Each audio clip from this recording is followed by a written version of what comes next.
오늘은 은혜와 교제라고 하는 주제로 하나님의 말씀을 같이 나누도록 하겠습니다. 하나님의 은혜와 교제는 항상 우리 가운데 와 있는데 우리가 알지 못하기 때문에 얼마나 풍성하고 아름다운지를 우리가 잘 느끼지 못하는 것 같아요. 우리는 교회의 특징을 배웠습니다. 교회는 세상에 있지만 하나님의 교회다라고 그렇게 이야기했어요. 그래서 교회가 되기 위해서는 먼저 하나님의 측에서 하나님 편에서 우리를 어떻게 해야 되죠? 불러주셔야 돼요. 교회는 하나님이 우리를 불러내신 자입니다. 에클레시아라고 하는 것은 불러낸 사람들의 모임이에요. 그래서 교회가 되기 위해서는 신적인 부르심이 먼저예요. 하나님이 우리를 불러주시고, 자, 불러주신 그 음성에 우리는 어떻게 응답해야 돼요? 예수님은 우리의 주 되십니다. 예수님은 나의 주님이 되십니다. 라고 그렇게 응답하는 자들이 교회가 되게 됩니다. 그래서 교회는 하나님이 주인이 되시고 예수님이 머리가 되는 것이 바로, 왜냐하면 예수님이 주라고 했잖아요. 주. 그죠? 주라고 하는 것은 주인이라는 뜻이에요. 그리고 머리라는 것이죠. 그렇게 됨으로써 고백한 자들, 그렇게 예수님을 주라고 그렇게 주님이라고 퀴리오스라고 그렇게 고백한 사람들은 구원을 얻게 됩니다. 그리고 그리스도와 함께 연합한 자들이 됩니다. 얼마나 놀라운 은혜가 교회에 영적으로 이루어지는지 몰라요. 세상에 있습니다. 그러나 하나님의 교회입니다. 지상에 있는 하나님의 교회, 그리고 그것을 어떻게 표현했어요? 거룩한 교회라고 했어요. 우리의 보잘것없는 모습들이지만 하나님이 보실 때 거룩하다. 왜냐하면 아들의 피로 불러주셨기 때문에 그렇습니다. 보배로운 피보다, 아들의 피보다 더 값진 것이 없어요. 금과 은이나 썩어질 것으로 된 것이 아니라 보배로운 흠없고 점없는 아들의 피로 우리를 사서 거룩하게 한 사람들이 바로 저와 여러분입니다. 그러므로 하나님의 교회가 되었다라고 하는 것보다 이 세상에서 더 큰 축복이 없습니다. 하나님의 교회된 여러분을 주님의 이름으로 정말 축복하고 또 여러분을 사랑합니다. 이런 사람들에게 하나님이 뭘 주시죠? 은혜와 평강을 주세요. 하나님의 교회만이 받을 수 있는 은혜와 평강입니다. 세상에 줄 수가 없는, 물론 일반적인 은혜는 있죠. 하나님이 햇볕을 선인과 악인에게, 비를 악한 자들과 선한 사람들에게 주시는 것처럼 일반적인 것은 있지만 특별한 하나님의 은혜는 하나님의 구원을 받은, 부르심을 입은 예수님을 주님이라고 부른 자들, 거룩한 자들, 성도들에게만 주신 것이기 때문에 이것은 값으로, 돈으로 계산할 수가 없는 축복, 그리고 하나님이 은혜와 평강을 주세요. 이 은혜와 평강이 우리를 이 거친 험한 세상을 이겨나가게 만들고 힘들고 어려워도 다시 서럽게 하시는 은혜가 끊임없이 하나님께로부터, 우리 주 예수 그리스도에게부터 우리에게 오게 됩니다. 그래서 그 은혜와 평강이 우리 마음을 주장하게 할 줄 아는 사람들이 성도예요. 어려운 일 당해도 예수님의 평강이, 그리스도의 평강이 내 마음을 주장하도록, 심판하도록 그렇게 하나님께로 그렇게 몰아가는 것이 우리 교회입니다. 자, 이제 우리는 지금 어디 교회를 보고 있어요? 고린도 교회를 지금 보고 있어요. 고린도 교회라고 그렇게 이야기하면 우리가 아는 것처럼 지금 지중해에 있는 그 고린도 교회, 그래서 그 고린도 교회 지도를 보게 되면은 우리에게 그 고린도 교회는 상업적으로 아주 발달했다라고 그렇게 이야기했고, 철학적으로 우상 도시가 많고, 그것이 여러 사람들이 모여 사는, 그리고 밀접한 그런 사람들, 다양한 민족들이 살면서 온갖 그런 퇴폐 문화와 그런 또 물질과 또 이런 신전의 문화들이 함께 있던 것을 우리가 보았습니다. 그런 곳에 하나님의 교회가 들어섰어요. 그 사람들이 그대로 교회에 왔습니다. 그런데 이 바울이 지금 이 교회를 얼마 동안 섬겼다고 했어요? 1년 6개월 동안 섬겼다라고 했어요. 1년 6개월 동안 장막을 만들면서 또 그들과 함께 복음을 전하고 많은 사람들이 교회로 오게 되었고, 그리스도인 성도들이 되게 되었습니다. 그들의 신분과 여러 상황은 다 달라요. 그렇지만 그리스도 안에서 교회가 되었어요. 그럼에도 불구하고 여전히 죄인들이 모여진 것이고 그 성품들이 하루아침에 바뀌지 않아서 그들은 문제들이 많은 것을 보았습니다. 그런 문제들이 많은 교회, 그리고 이제는 이 사람 저 사람 바로 나누어지는 그런 편지를 받고 바울이 안타까운 마음에서 이 편지를 지금 쓰고 있다라고 했습니다. 이 편지를 쓰고 있는데 교회의 상황, 말만 들어도 지금 복잡하고 많은 일들이 앞으로 우리가 보게 될 것이에요. 정말 현대교회에서 보여지기는 정말 그럴 수가 있는가라고 하는 그런 문제들까지 나타나게 됩니다. 그런 문제들 정말 엉망진창이 된 그런 교회에, 근데 바울이 지금 편지 쓰면서 사도의 마음이 어떤 마음인가라는 것을 지금 알게 돼요. 자, 멀리 있는데 여기서 편지를 쓰면서 대놓고 그 교회에 대해서 계속 뼈아픈 그런 소리만 하게 되면 얼마나 그 사람들이 받을 수가 있겠는가라고 하는 것이에요. 여러분이 자녀들을 꾸짖을 때도 아니면 그 교육을 할 때도 우리의 감정과 그 상황으로 그렇게 하게 되면 안 되는 것이죠. 그래서 그 사람들을 잘 들을 수 있도록 하기 위한, 그래서 이 바울이 그들의 잘한 것들, 그리고 그 잘한 것들을 더 세워주고, 그러면서 그것을 그들이 들었을 때 자기 자신들이 도전을 받고 찔림이 되도록 그런 마음으로 이제 편지를 쓰기 시작합니다. 그러니까 문제가 있는 교회인데 그 편지를 통하여서 여러분이 받은 은혜, 그리고 여러분이 얼마나 좋은 사람들인지 그것을 이야기하면 뭔가 양심이 좀 찔리잖아요. 그리고 하나님의 교회, 자 보세요. 여러분이 세상 가운데서 정말 우상을 섬길 때 하나님이 살아계신 하나님을 섬기도록 여러분의 죄를 사하시고 성도라고 거룩하게 불러주셔서 구별두지 않았습니다. 그렇게 하면서 여러분에게 하나님의 은혜를 되새길 때 내가 받은 은혜가 얼마나 큰데 나는 지금 이렇게 살고 있는가라고 그렇게 스스로 하나님의 말씀에 받은 은혜 안에서 자기 자신을 비추어 보도록 그렇게 하는 것이 지금 사도의 마음이에요. 그래서 편지를 쓰면서 첫 문장에 지금 수신자, 보내는 사람, 그 발신자 바울을 썼고, 또 형제 소스데네를 썼고, 받는 사람 고린도 교회 그 성도들을 쓰고 난 다음에 이제는 그들에게 하나님께 감사한 내용을 가지고 편지를 쓰고 있습니다. 4절에 보니까 4절에 고린도의 그리스도 예수 안에서 너희에게 주신 하나님의 은혜로 말미암아 내가 너희를 위하여 항상 하나님께 감사하노니. 이 편지가 고린도께 읽혀질 거예요. 그럴 때 그리스도 예수 안에서 너희에게 주신 하나님의 은혜로 말미암아 내가 너희를 위하여 항상 하나님께 감사하노니. 자, 이 편지를, 이 문장을 쓸 때 바울에게 떠오르는 1년 6개월 동안 성도들의 생각, 성도들의 한 사람 한 사람에 대한 그런 모습들이 특별히 떠오르는 사람들이 있겠어요, 없겠어요? 1년 6개월 동안 교회에 개척하면서 사역하려고 할 때 그곳에서 많이 부딪혔던 사람도 있을 것이고, 그 가운데서 정말 열심히 했던 사람도 있을 것이고, 그러면서 뭔가 이 말을 하면은 그 사람이 시험에 들지 않을까 하는 여러 가지가 부딪혀 온단 말이에요. 그러면서 하나님의 은혜로 말미암아 내가 너희를 위하여 항상 하나님께 감사하노니.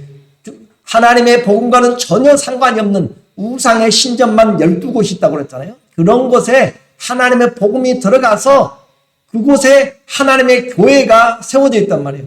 그것이 얼마나 놀라운 기적 같은 일인가라고 하는 것을 돌이켜볼 때 자기가 한 일이 아니고 하나님의 은혜였단 말이에요. 이 교회가 세워진 것이 사람들의 노력이 아니라 하나님의 은혜였음을 지금 생각하고 세상 가운데 하나님의 교회가 세워진 것을 얼마나 감사하고 항상 생각할 때마다, 고린도교회 생각할 때마다 생각나고, 여러분이 떠나가서 교회를 생각할 때마다 그 자리에 교회가 있는 것이 얼마나 감사하고. 저는 어렸을 때 저희 마을이 하도 시골해가지고 다른 데는 다 교회까지 와 있다는데 저희 마을에는 교회가 없어가지고 정말 참 그런 데서도 외면당해요 지금. 그런데 교회가 있다는 것이 얼마나 감사한 것인가라는 것을 지금 이야기해요. 그 교회가 있다라고 하는 것은 뭐가 있다는 것이 하나님의 은혜가 와 있다라고 하는 거잖아요. 그래서 풍성한 은혜입니다. 5절에 보니까 이는 너희가 그 안에서, 누구 안에서요? 그리스도 안에서 모든 일, 곧 모든 언변과 모든 지식의 풍족함으로. 자, 바울은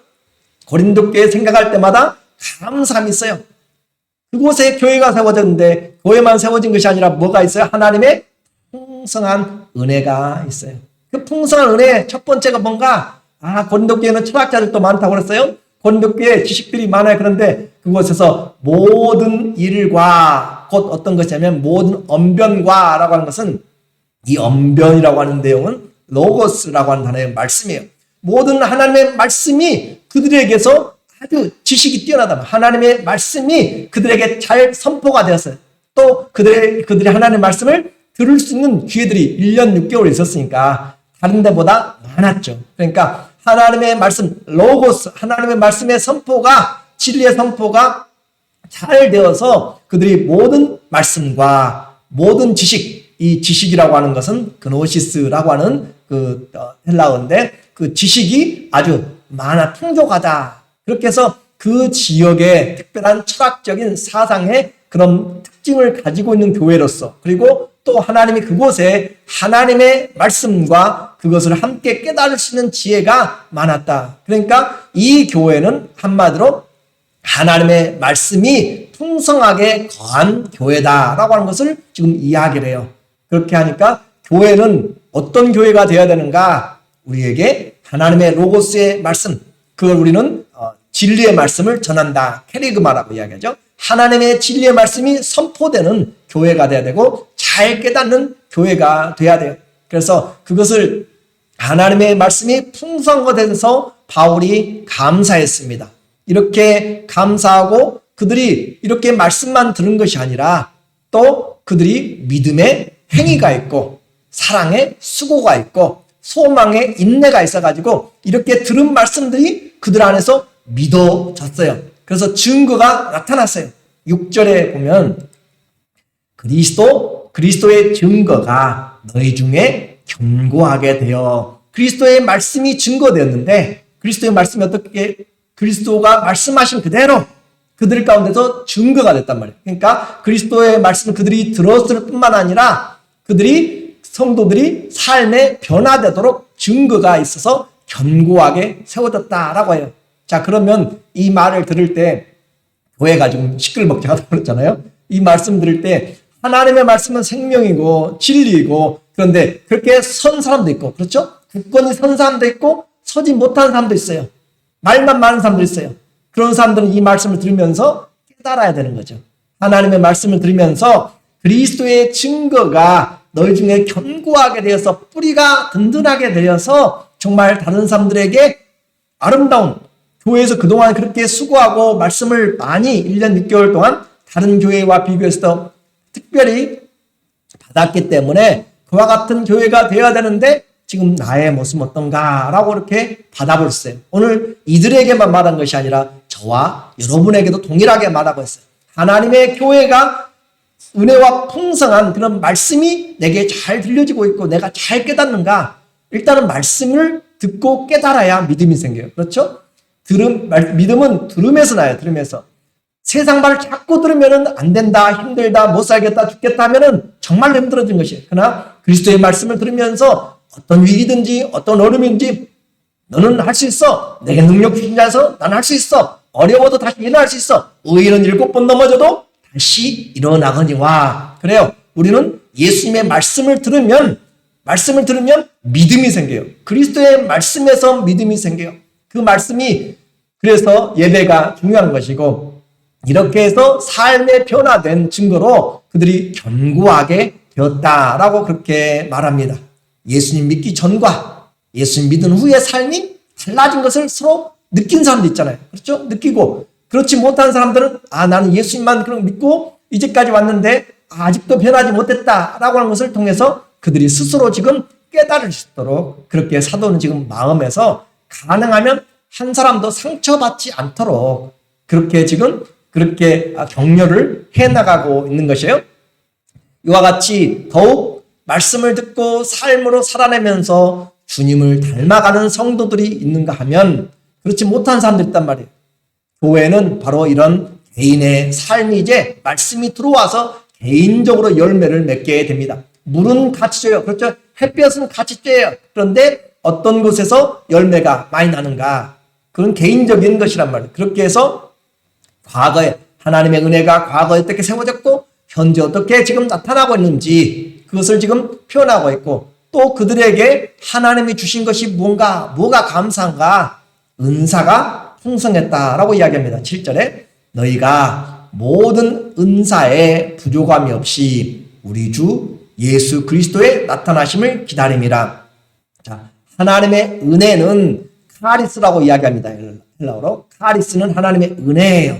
그런데 카리스마라고 하는 이 은사는 은혜가 개별화되든지 특별하게 드러날 때 은사라는 표현을 써요. 그러니까 하나님의 은혜가 일반적인 은혜가 있는데 그 은혜가 특별하게 개인에게 더 아니면 단체에 더 풍성하게 나타날 때 이 교회는 찬양이 풍성하다. 그래서 그건 찬양의 은사가 말씀이 강하다. 말씀의 은사가 그렇게 각각이 은사들이 은혜가 특정화될 때 더 포커스가 되고 그렇게 발전될 때 은사가 돼요.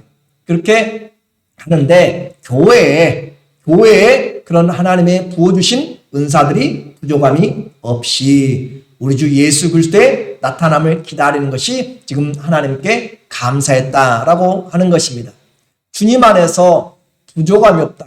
여전히 성도들의 기도 정말 많이 있겠죠? 여전히 그 교회 안에 얼마나 다양한 소리들이 있어요. 각각 삶의 현장이 틀리잖아요. 노예들도 많고 못 사는 사람 많고 여자들도 있고 직업이 다른 사람 있고 각각의 사람들이 부족한 것들이 많고 간구하는 것이 많고 다양한데도 불구하고 인종도 다양한데 그런데도 불구하고 지금 부족한 것이 없이 하나님께서 교회에는 하나님께서 필요한 것들을 채워나가십니다. 그래서 하나님이 공급하세요.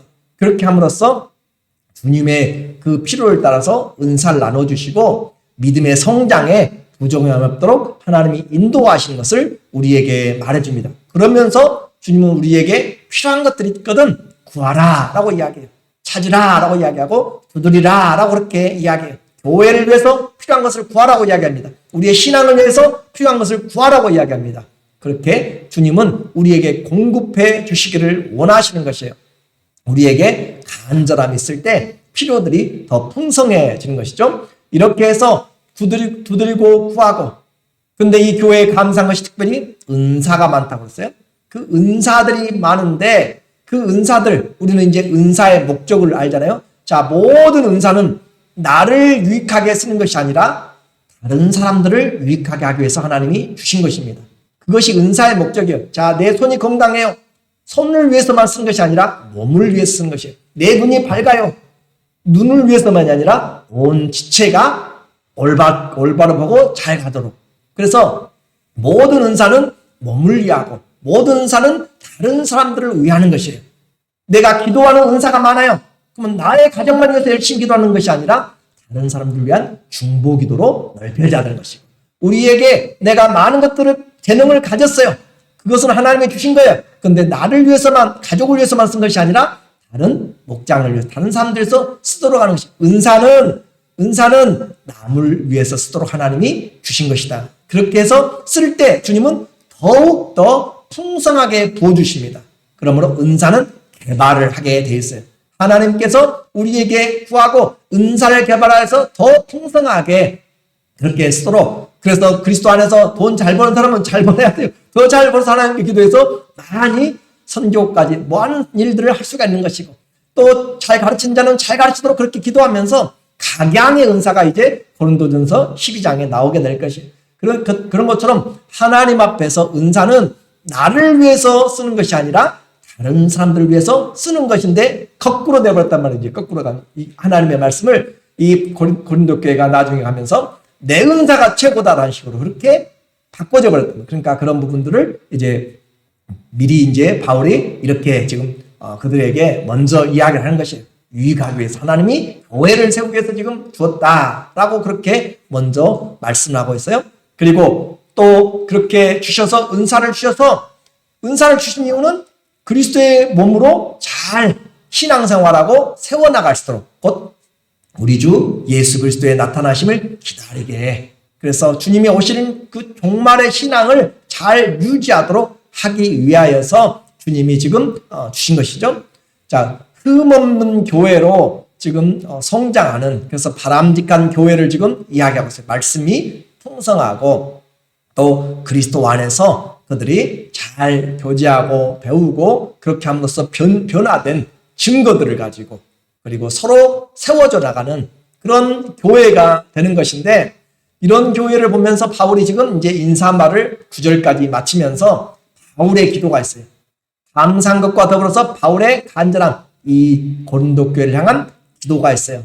8절에 보니까 주께서 너희를 우리 주 예수 그리스도의 날에 책망할 것이 없는 자로 끝까지 견고하게 하시리라. 자, 하나님 앞에 간절히 기도하는 것은 우리 주님께서 예수 그리스도의 날에 책망할 것이 없는 자로 견고하게, 끝까지 견고하게 하시기를 원한다, 그 말이거든요. 그러니까 우리에게 은사를 주고 여러 가지를 준 것은 그리스도 예수의 날에 우리로 하여금 잘 준비하도록 하기 위한 것이지 다른 데서란 말이 아니다. 자기를 위해서란 말이 아니다.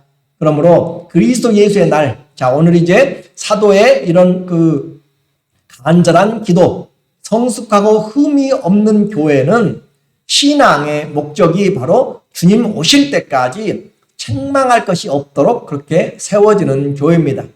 처음보다 마지막이 더 중요해요. 우리의 신앙에서 이 그리스도의 종말이라고, 그리스도의 다시 오신다라고 하는 것은 지금 초대교회에서부터 이야기하고 있는 거잖아요. 그렇죠. 2000년 전부터 그 교회의 성도들에게 우리 주 예수 그리스도가 오실 날을, 또 그리스도의 날에 책망할 것이 없는, 주님이 오시면 분명히 우리의 삶에 대해서 다 주님 앞에서 드러난다고 그랬어요. 모든 것이 다 드러나게 된다. 그런데 그때 책망할 것이 없도록 살라. 이 말을 들은 고린도교회 성도들은 우리가 그리스도 앞에 선다는 사실을 알아야 되고, 그리고 내 삶의 행위가 지금 나는 이 사람 바, 내 은사가 최고, 이렇게 나누어지고 죄짓고 서로 그렇게 죄진 것도 덮어주지 말아야 될 죄까지 덮어주고 그렇게 하면 안 되는 거죠. 그런 것까지 하면서 이런 것들을 지금 보면서 너무 흠이 많다라고 하는 것을 깨달으면 지혜로운 자고, 깨닫지 못하면 하나님의 말씀이 제대로 성령으로 들려지지 않는 것입니다. 참된 정말 초대교회부터 지금까지 성도들에게는 항상 그 날을 준비하고 살아야 돼요. 우리가 어느 시대에 살든지 우리는 개인적인 종말이 있고 아니면 나중에 우주적인 종말이 있습니다. 그리스도의 날, 그 날이 성도들에게는 가장 중요한 날이에요.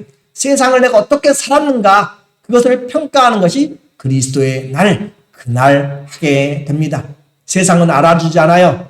그러나 그날 주님은 어떤 사람이라고 했어요? 의로우신 재판장이 오실 때. 주님은 의로우신 재판장이에요. 그분 앞에서 다 우리의 혀가 그대로 직고를 하게 돼 있고, 우리의 삶이 그리스도의 심판대 다 나타나게 돼 있고, 무슨 무익한 말 하든지. 그래서 저는 아는 사람들에게 이야기합니다. 저도 조심하려고 하고 그냥 함부로 하는 말, 무슨 무익한 말 하든지 그대로 다 심판한다. 마태복음 12장 우리에게 이야기하고 있잖아요. 그러니까 우리는 하나님 앞에서 우리의 혀가 그대로 다 증거를 나타내고 있다. 이와 같이 하나님 앞에 종말론의 신앙을 가진 사람들은 절대 믿음을 뒤로 물러가면 안 되죠. 왜냐하면 그리스도의 날이 있기 때문에 끝까지 가야 되는 것이에요. 그리고 끝까지 견고하게 하신다. 우리 신앙을 뒤로 물러가면 절대 안 된다고 그랬어요. 시험에 들어도 그 자리에 있어야 돼요. 앞으로 가야 돼요. 나의 의인은 믿음으로 사나니, 의인은 믿음으로 사나니 저가 뒤로 물러가면 내가 기뻐하지 아니하리라. 끝까지 어떻게든지 우리는 거기에 매달려 있는 것이에요. 믿음 안에, 그리스도 안에 매달려 있는 것이에요. 그것이 우리의 신앙입니다. 이 사람 저 사람 때문에 떠나거나 흔들리거나 떨어져 나가면 그것은 정말로 하나님의 말씀을 잘 알지 못하고 그리스도의 날을 잘 준비하지 못하는 것이에요. 우리는 포기하는 것이 세상에 많이 있지만 이 믿음의 길만큼은 결코 포기해서는 안 됩니다. 누가 뭐라고 하든지, 저 사람 때문에 신앙생활 못한다고요, 이 사람 때문에 못한다고요, 이런 이유 때문에 저런 이유 때문에, 아니요. 우리는 그리스도 예수가 믿음의 시작이고 믿음의 마지막이고 믿음의 본입니다. 사람들이 아니에요. 하나님 예수 그리스도만 바라보면서 믿음에서 떨어져 나가지 않도록 일평생 예수 그리스도의 이 믿음의 길에서 뒤로 물러가거나 떨어져 나가지 않기를 주의 이름으로 축원합니다. 우리는 분명히 건강 때문이든지 물질 때문이든지 사람들 관계든지 팬데믹이든지 비바람이든지 자연재해든지 어떤 상황이 닥치더라도 믿음에서만큼은 떨어져 나가지 않고 그리스도의 날이 있다는 것과 그 날에 책망할 것이 없는 자로 서기 위해서 견고하게 서기 위해서 우리의 신앙을 준비해야 됩니다. 신앙은 견고히 서는 것이에요. 언제까지? 주님 앞에 설 때까지. 그래서 에베소서 6장 13절에 보면 그러므로 하나님의 전신갑주를 취하라. 이는 악한 날에 너희가 능히 대적하고 모든 일을 행한 후에 어떻게 하기 위함이라? 서기 위함이라. 서기 위함이라. 군인들이 진을 쳐서 적진들이 몰려와도 진을 딱 맞춰가지고 물러가지 않고 서로 어깨를 맞대면서 방패를 그렇게 서 있는 로마 군대의 모습입니다. 그런 것처럼 이와 같이 그런즉 서서 진리로 너희 허리띠를 띠고 의에 호심경을 붙이고 씨름하다가 서지 못하면 넘어지면 지는 것이에요. 우리는 그리스도의 신앙 안에서 서 있어야 돼요. 믿음의 길에서 서 있어야 돼요. 서로 우리 널판을 봤죠? 널판을 서로 세워지고 옆으로 사랑의 띠로 4개의 띠로 묶어져 가지고 하나가 되는 것처럼 굳건하게 서 있는 것이 믿음입니다. 그러므로 우리 목장에 또 나와 함께 있는 동역자들이 함께 설 수 있도록 그렇게 서로 이렇게 서기 위한 언제까지 그리스도의 앞에 설 때까지 그렇게 서야 되는 것이 정말의 신앙이고 바울이 또 기도하는 것은 거룩에 힘쓴다고 그랬죠. 주님 앞에 서서 흠없고 점없도록 그렇게 거룩해 힘써야 되는 것. 책망할 것이 없는 그런 신앙으로 우리가 살아가야 된다라고 이야기해요. 자, 그러면 어떻게 이런 말을 들으면 너무 힘들잖아요. 내 삶과 너무 동떨어져요. 그래서 바울이 그 방법을 제시합니다. 9절에 보니까 어떻게 하냐면 너희를 불러 그의 아들 예수 그리스도 우리 주와 더불어 뭐하게 하신? 교제하게 하신 하나님은 미쁘시도다. 어떻게 우리가 그렇게 설 수 있고 그리스도의 날까지 견고하게 갈 수 있는가? 그것은 하나님이 우리를 불러주셨다는 사실에 기원합니다. 내가 신앙생활 하고 싶어서 한 것이 아니라 하나님이 나를 불러내신 거예요. 하나님이 나를 은혜를 주시고 하나님이 나에게 끝까지 책임지신다는 그런 불러내심에 대한 하나님의 신적 부르심이 우리를 인도하고 또 하나 성품이 나타나고 있죠. 신실하신 하나님, 미쁘시도다. 그 말은 신실하단 말이에요. 하나님이 신실하셔서 나로 하여금 그냥 불러내기만 하고 야, 너 이제 불러냈으니까 신앙생활 잘해 라고 또닥또닥하고 집에 가는 것이 아니고 학교만 보내놓고 부모가 하는 것 그런 것이 아니고 하나님이 우리에게 선생님을 주셨고 인도자를 주셨고 목자를 주셨어요. 누구예요? 예수 그리스도. 예수 그리스도와 교제하도록 우리를 불러서 그의 아들 예수 그리스도와 우리 주와 더불어 교제하도록. 그러니까 주님과 교제하면 설 수가 있습니다. 주님과 교제하면 믿음 생활에서 뒤로 물러가지 않을 수 있어요. 이 주님과 교제하는 것이 뭐예요? 교회잖아요. 교회는 예수 공동체입니다. 그래서 신앙생활은 예수님과 교제하는 것이에요. 그냥 혼자 찬양하고 노래하고 또 기도하고 하는 것이 아니라 예수님과 교제하는 것이 신앙생활이라는 것을 우리는 잊어버려서는 안 되는 것이에요. 교회, 예수님의 공동체, 소망 공동체, 그리스도 안에서 함께 교제하는 것, 이것보다 더 중요한 것이 없어요. 내 인생에서 정말 나는 신앙생활 주님과 교제하는가라는 것을 항상 생각해야 돼요. 근데 문제는 주님은 사람이 아니기 때문에 영이시기 때문에 그 영이기 때문에 우리가 우리 영으로 마음으로 하나님을 향하여서 그렇게 우리가 열어야 교제를 할 수 있고 하나님의 말씀 안에서 교제가 되어진다라고 하는 것이에요. 인생은 주님과 교제하도록 하나님이 불렀어요. 그러니까 불러내서 예수님과 교제가 안 되면 우리는 아무것도 얻지를 못하고 서지를 못합니다. 혼자 신앙생활이 아니라 주님 앞에 교제하는 것. 그렇게 해서 요한 1서 1장 3절에 보면 우리가 보고 들은 바를 너희에게도 전함은 사도 요한이 지금 말하는 거예요.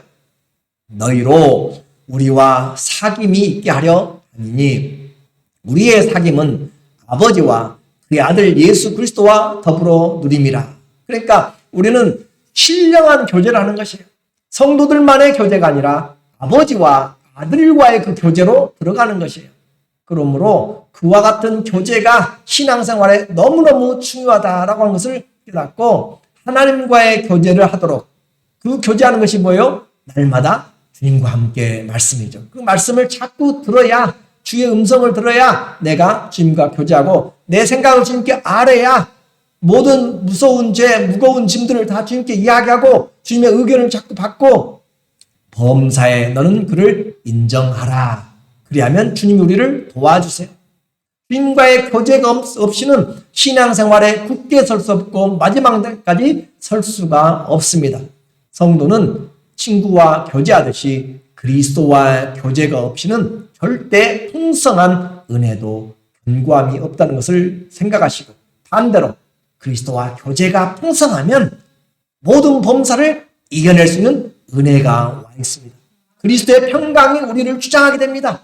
하나님이 우리에게 때를 따라서 돕는 은혜를 주시고 감당할 시험밖에는 너희에게 당한 것이 없나니 하나님은 신실하시사, 그렇죠? 미쁘시사 우리로 하여금 감당치 못할 시험당함을 허락하지 아니하신다. 그러니까 주님과의 교제가 이 고린도교회 최고의 불러내심의 목표고, 오늘 우리의 신앙에서 우리를 불러내신 이유는 하나님 앞에 견고하게 서도록 하기 위해서 예수님을 우리에게 보혜사로 보내주셨는데, 우리는 그 보혜사와 또 성령 보혜사와 함께 주님과의 교제가 이루어져야 되는 것이죠. 날마다 이런 주님의 은혜를, 이것이 교회입니다. 하나님의 부르심 있고 주님을 부른 자는 예수님과 함께 이제 교제하도록, 이런 교제로 말미암아 은혜와 풍성한 교제가 우리의 삶을 더 값지게 만들고 교회가 거룩하게 또 하나님의 말씀 앞에서 그리스도의 날까지 견고하게 세워지는 그런 그리스도로 증거되는, 주님이 나의 증인됐다고 고백하는 바울의 고백처럼 그리스도와의 교제가 풍성한 여러분 되시기를 예수님의 이름으로 축원합니다. 아멘. 기도하겠습니다.